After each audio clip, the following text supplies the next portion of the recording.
From the palatial New King David Hotel, we look upon the walls of old Jerusalem, walls that have been destroyed and rebuilt many times.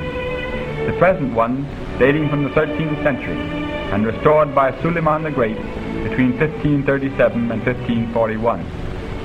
We begin our visit to the old city at the Jaffa Gate, a busy center of traffic beyond which only foot traffic may continue. Just within the gate, we climb to the roof of a shop and watch the crowds passing in the streets below.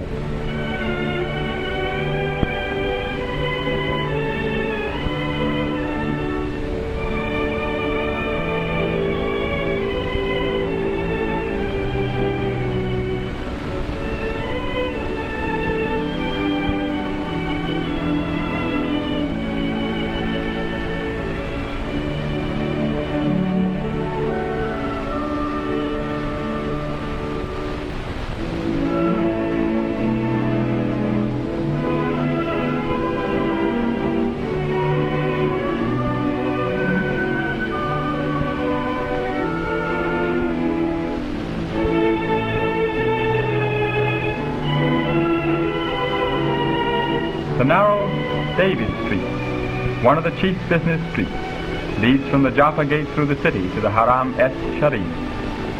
The street descends fairly steeply the hill upon which the city is built.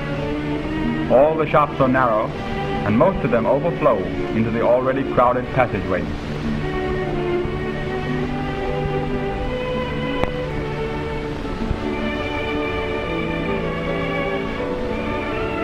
The large Palestine orange is one fruit that is plentiful and cheap enough for most of the people to eat. These boys with large baskets strapped to their backs are the messenger boys of the market. They will follow you about for a few cents and carry for you whatever you buy.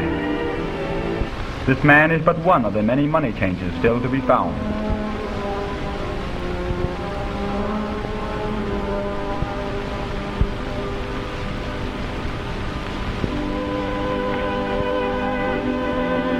A new use for old auto tires. Coarse but serviceable shoes.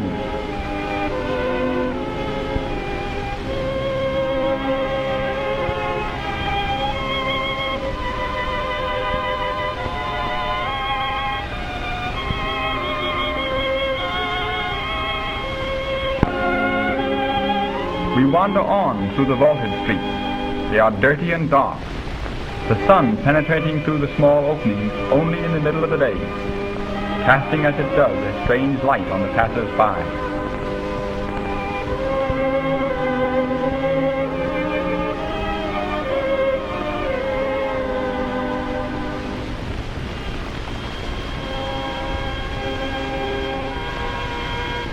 Beneath the Damascus Gate a man sits and reads.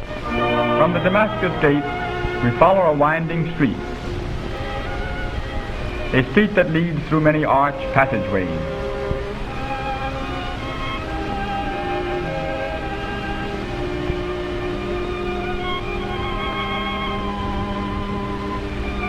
We follow this street to the gate of St. Stephen's.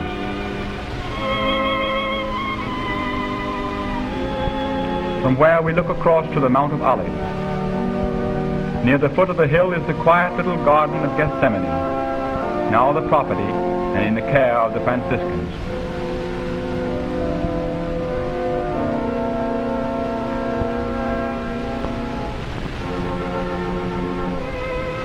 Within the walls of the city again, we follow the Via Dolorosa, the route of suffering, on which Christ is said to have borne the cross from Pilate's house to Golgotha.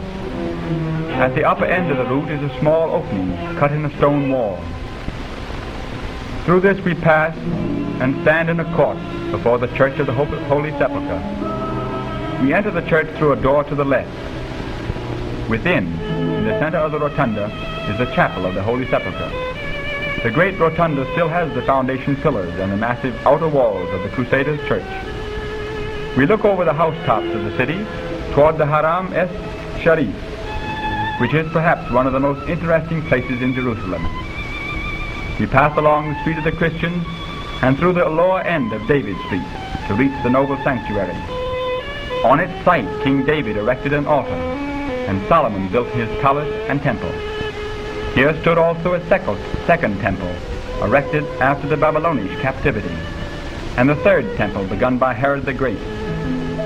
In 687, the Umayyad Abd al-Malik erected the famous Dome of the Rock, an octagonal building with a superb dome, covering the rock from which Muhammad is said to have been carried into heaven by his miraculous steed Barak. Beyond the minaret and outside the enclosure is the wailing place of the Jews. We pass again along a narrow street and approach the stones that are said to have been part of the foundation of Solomon's temple. The Jews who never enter the Haram precincts for fear of desecrating the Holy of Holies have been in the habit of coming here from as early as in the Middle Ages to bewail the downfall of Jerusalem.